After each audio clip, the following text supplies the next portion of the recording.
भाई यार last time video डाली थी ना हमने ड्राइविंग के बारे में, तो अच्छा, उसमें ना बहुत हाँ। सारे कमेंट्स आ रहे हैं। Like people have started asking me कि यहाँ पे लाइसेंस लेने का क्या प्रोसेस होता है। और मेरे को बहुत सारे ये भी कह रहे हैं कि यहाँ के हमें ड्राइविंग की जॉब करनी है और उनको जैसे ऊबर में गाड़ी चलानी है, तो उसके लिए मेरे से पूछ रहे थे कि क्या होता है and you are a full licence holder. तो अभी हम इसके ऊपर वीडियो बनाते हैं ना कि क्या प्रोसेस होता है। अभी तो तुझे भी फुल लाइसेंस मिल गया यार। हाँ, ये कांग्रेचुलेशन। कांग्रेचुलेशन। फाइनली तो तेरे को आई अभी लेटेस्ट पता होगा, तो हाँ। कुछ एक्सप्लेन करो उसके बारे में कि क्या क्या है। सो एक्चुअली ना यहाँ का प्रोसेस ये है कि as like if you are a PR और citizen of Australia, as soon as you come here in Australia you it is mandatory to have Australian driving licence. Like आप 3 months का exemption ले सकते हो to go through all the process, लेकिन 3 months के बाद ये मैंडेटरी हो जाता है कि आपको ऑस्ट्रेलियन ड्राइविंग लाइसेंस अप्लाई करना ही पड़ता है।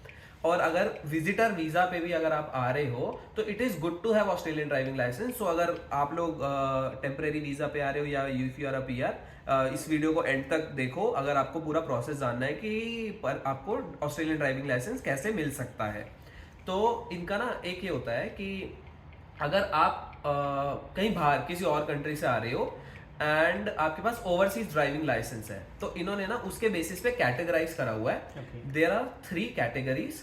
सो इन्होंने बेसिकली 2 लिस्ट बनाई हुई है। तो एक लिस्ट उसके अंदर जो है ना, उस लिस्ट के अंदर ये है कि if you fall under those category, those country which are there in list a recognised countries, जैसे सिंगापुर है, न्यूजीलैंड है, यूएस है, यूके से आ रहे हैं, तो यस, उनको जर्मनी है, फ्रांस है एंड बहुत सारी कंट्रीज है जो मैं लिस्ट का लिंक आपको डाल ही दूंगा वीडियो के डिस्क्रिप्शन में, आप देख सकते हो। अगर आप लोग उस कंट्री का if you are holding driving licence you can come here, go to service centre. जैसे न्यू साउथ वेल्स का सर्विस NSW है, आप सर्विस सेंटर पे जाकर आप डायरेक्टली कन्वर्ट करवा सकते हो अपना ऑस्ट्रेलियन फुल ड्राइविंग लाइसेंस में। आपको कोई टेस्ट नहीं देना, कोई नॉलेज टेस्ट ऑनलाइन कुछ भी नहीं देना, डायरेक्टली आपका लाइसेंस कन्वर्ट। तो एक और देयर इज अनदर लिस्ट। हाँ। तो वो क्या है, वो लिस्ट बी है। तो लिस्ट बी में क्या होता है, अगर आप लिस्ट बी की जो कंट्रीज है ना उसके अंदर आपका ताइवान है, साउथ कोरिया है, तो उस कंट्रीज की अगर आप लाइसेंस होल्डर हो तो और 25 इयर्स एंड अबव हो तो आपको ऑस्ट्रेलिया में डायरेक्ट लाइसेंस कन्वर्ट हो जाएगा। बट उस कंट्रीज में भी मैं उसका भी आपको डिस्क्रिप्शन में डाल दूंगा लिंक, मतलब एक ही लिंक है, उसके अंदर आपको पूरे एग्जाम्शन प्रोसेस बता देंगे वो लोग। उधर भी अगर आप 25 अबव हो आपको कोई टेस्ट नहीं देना। अच्छा। आपका डायरेक्टली कन्वर्ट हो जाएगा लाइसेंस। ओह। हाँ, तो अगर लेकिन आप 25 से कम हो तो आपको टेस्ट देना पड़ेगा, पूरे प्रोसेस से जाना पड़ेगा, या आप वेट कर लो कि 25 हो जाओ फिर आप यहाँ का फुल लाइसेंस ले लो। और वैसे भी मोस्टली इमिग्रेंट्स जो होते हैं, स्टूडेंट भी आते हैं, तो मास्टर्स अगर आप करने आ रहे हो तो यू आर ऑलमोस्ट 25, तो ऐसा आपका चल जाता है। If you are less than that तो आपको करवाना पड़ेगा। उसके अंदर भी एक है हांगकांग। तो हांगकांग के साथ एक और कंडीशन ऐड हुई है, you should be more than 25 years of age, also you should hold Hong Kong licence for more than 1 year. हाँ, तो ये होता है। अगर और उसके अलावा अगर आपकी कंट्री इन 2 लिस्ट में नहीं फॉल करती तो आप still you don't get disappointed, you don't have to go through the whole process completely. आपका लाइसेंस फिर भी they certify, they consider it. जैसे मेरे साथ केस था, आई एम फ्रॉम इंडिया, तो इंडियन लाइसेंस को they don't consider to directly converted into full licence.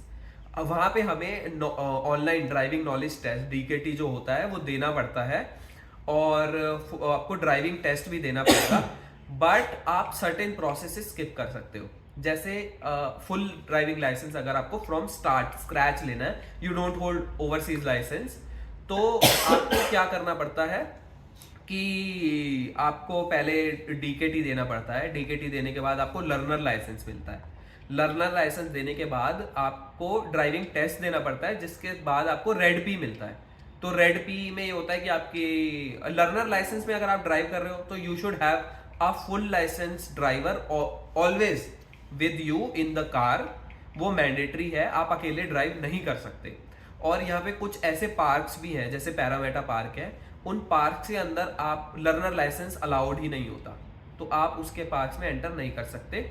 और लर्नर लाइसेंस के बाद आप ड्राइविंग टेस्ट अगर क्लियर करते हो तो you get that red P. Red P में आपको फुल ड्राइविंग लाइसेंस होल्डर साथ में नहीं चाहिए कार में, लेकिन you can only drive at a maximum speed of 90 से ज्यादा आप कहीं ड्राइव नहीं कर सकते। रेड पी के 6 मंथ्स के बाद आपका रेड पी जो है वो कन्वर्ट होता है ग्रीन पी में। तो ग्रीन पी में भी there is a speed limit, उसके अंदर भी आपको साथ में कोई फुल लाइसेंस होल्डर नहीं चाहिए, आप अकेले ड्राइव कर सकते हो और आप मैक्सिमम स्पीड ऑफ 100 पे ही ड्राइव कर सकते हो। और फिर रेड पी आने के बाद आप उसको 6 मंथ्स बाद डायरेक्टली कन्वर्ट करवा सकते हो अपने फुल ड्राइविंग लाइसेंस में। और ऑस्ट्रेलिया में वैसे भी मैक्सिमम स्पीड 110 ही है, तो don't get disappointed even if you have to go through whole process. 90 manageable है, कोई ऐसा नहीं, मतलब यूजुअली ट्रैफिक वगैरह में आप 90 से ज़्यादा यहाँ जा ही नहीं सकते। ये प्रोसेस है अगर आपके पास ओवरसीज लाइसेंस नहीं है। बट जो कंडीशन है आपके पास ओवरसीज लाइसेंस है एंड रिकॉग्नाइज लिस्ट में से नहीं है आपकी कंट्री, तो आपको क्या करना पड़ता है, आपको सर्विस सेंटर में जाना पड़ता है। सर्विस सेंटर में जाने के बाद आप अपना जो ओवरसीज लाइसेंस है उसको वेरीफाई करवा सकते हो। तो जो ओवरसीज लाइसेंस है ना वो भी आपका यहाँ पे देयर इज अ फॉर्मेट, आपको उस फॉर्मेट में ही होना चाहिए। जैसे मेरे साथ ये था कि मेरे पास पुराना इंडिया में हरियाणा का ड्राइविंग लाइसेंस था, तो पुराना जो हरियाणा का ड्राइविंग लाइसेंस मिलता है ना उसके अंदर मतलब मेरे में पिक क्लियर नहीं थी, नाम भी थोड़ा सा हिला हुआ है, मतलब ऐसे थोड़ा शेडेड सा था। और फिर इन लोगों ने बोला कि वी डोंट कंसीडर दिस, अगर ये आपका ओवरसीज लाइसेंस फॉर्मेट कंसीडर नहीं करते तो what you can do is you can go back, मतलब if you are planning to go back to India, go there, apply for a renewal of your driving licence. मैंने यही follow किया था, मैं गया था वहां पे कोर्ट में, मैंने पहले ही एप्लीकेशन डाल दी थी, यहीं से ही ऑनलाइन एप्लीकेशन होती है मोस्टली स्टेट्स में। हरियाणा में अगर है ऑनलाइन एप्लीकेशन तो मोस्टली स्टेट में होगी ही होगी, ठीक है। मैंने यहाँ से ऑनलाइन एप्लीकेशन डाल दी थी, वहां जाके मुझे बस एक सिग्नेचर करना था। 2 वीक्स में मेरा लाइसेंस आ गया था नया विद चिप। तो चिप वाला होता है दे सर्टिफाई दैट, तो चिप वाला मेरा सर्टिफिकेट मतलब मेरा लाइसेंस आ गया था। और उसके बाद मैंने वो जाके सर्विस न्यू साउथ वेल्स के ऑफिस में उसको सर्टिफाई करवा लिया था एंड दे अप्रूव्ड इट। और अगर आपका इंडिया चक्कर नहीं लग रहा और आपके पास पुराने फॉर्मेट में आपका लाइसेंस है which either you are not able to see on M Parivahan और it is not in correct format, और आपको इंडिया जाने का कोई प्लान नहीं है, आप क्या कर सकते हो, उसको आप VFS इंडियन मतलब आपकी कंट्री की एम्बेसी से जाके उसको वेरीफाई करवा सकते हो। सर्विस सेंटर वाले they will give you a format, उस फॉर्मेट में ही आपको वहां से वो क्लैरिफिकेशन लाना है कि yes this licence belongs to this person. अगर आपके पासपोर्ट और लाइसेंस में नाम का भी डिफरेंस है, जैसे मेरे एक फ्रेंड का था, उस केस में भी आप लोग सर्टिफाई करवा सकते हो अपनी कंट्री की एम्बेसी से, तो उसके अंदर कोई इश्यू नहीं होता। Just that you should have that overseas licence to make your process easy, है ना। और आपको क्या होता है कि आपको सिर्फ ओवरसीज लाइसेंस वेरीफाई करवाने के बाद DKT देना पड़ता है, ड्राइविंग नॉलेज टेस्ट होता है DKT देने के लिए भी देयर इज अ प्रोसेस। मैं आपको लिंक अटैच कर दूंगा and I will show you that screen also how you can book for driving test. उसके अंदर आप उस URL पे जाइए, वहां पे आप अपना डेट आपके अवेलेबल नियरेस्ट सेंटर के पास कौन सी डेट अवेलेबल है, तो आप उसके अकॉर्डिंग आप बुक कर सकते हो अपना driving knowledge test. I would say कि 2 वीक्स का टाइम लो प्रिपरेशन के लिए। जहां पे आप बुक करते हो वहां पे एक PDF डाउनलोड का भी ऑप्शन होता है, तो उस PDF में अराउंड कितने क्वेश्चंस होते हैं भूपेन भाई? 90 हैं, अराउंड 90 क्वेश्चंस, अराउंड 90 क्वेश्चंस होते हैं। अगर आप मतलब मेन उसके अंदर साइन वगैरह का होता है, अगर आप वो 90 questions if you go through that, मतलब आपको मोस्टली वो आंसर पता ही होगा, इट्स जस्ट दैट आपको मेमोराइज हो जाएगा कि कौन सा किसका आंसर है। वो 90 questions you go through those 90 questions and आप टेस्ट में क्लियर हो जाओगे। बट हाँ ठीक है, DKT आप उसके अंदर से पढ़ के जाओगे तो आप दे सकते हो, वहां पे फॉर्मेट भी लिखा होता है कि DKT के एग्जाम का क्या फॉर्मेट है, ठीक है। फॉर्मेट भी आप देख लो, उसी वेबसाइट पे आपको पूरी डिटेल्स मिल जाएंगी। तो DKT देने के बाद अगर आपका DKT क्लियर हो जाता है तो वेल एंड गुड, आप 3 मंथ्स के अंदर आप DKT क्लियर कर ले तो आप फिर भी अपने ओवरसीज ड्राइविंग लाइसेंस पे ड्राइव कर सकते हो। बट जस्ट इन केस आप DKT फेल हो गए तो इंटरेस्टिंग पार्ट वो है कि आप ओवरसीज लाइसेंस पे भी नहीं कर सकते, इट इज मैंडेटरी, आप दोबारा से DKT क्लियर करो। तो फिर आप DKT क्लियर करो, DKT क्लियर करने के बाद आपके पास आपका ओवरसीज लाइसेंस वेरीफाई हो जाएगा। डायरेक्टली आपके पास ऑप्शन आ जाएगा कि आप अपना ड्राइविंग टेस्ट बुक कर सकते हो। आप ड्राइविंग टेस्ट बुक करके आप ड्राइविंग टेस्ट में फेल हो गए, देन अगेन आप अपने ओवरसीज ड्राइविंग लाइसेंस में ड्राइव नहीं कर सकते। You will get L, learner licence. Learner licence में आपको फिर आपके साथ एक फुल लाइसेंस होल्डर चाहिए जब तक आप टेस्ट क्लियर नहीं कर लेते।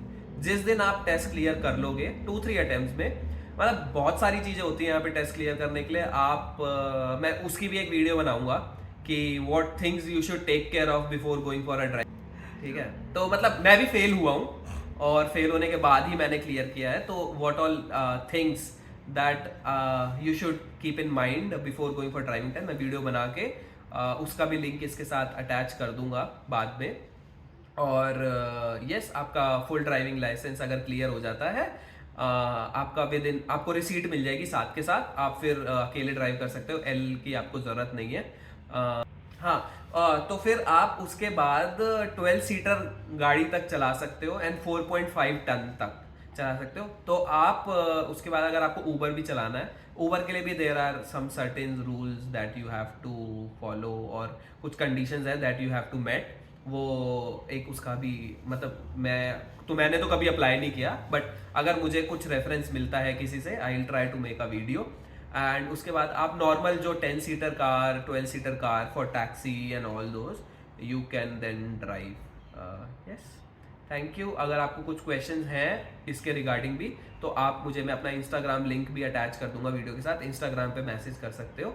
और साथ में अगर आप वीडियो पे भी अगर कमेंट करके कुछ पूछना चाहते हो तो you can definitely do that. Don't forget to subscribe if you have not done already. और अगर आपने सब्सक्राइब कर दिया तो प्लीज़ उसको अनसब्सक्राइब मत करना।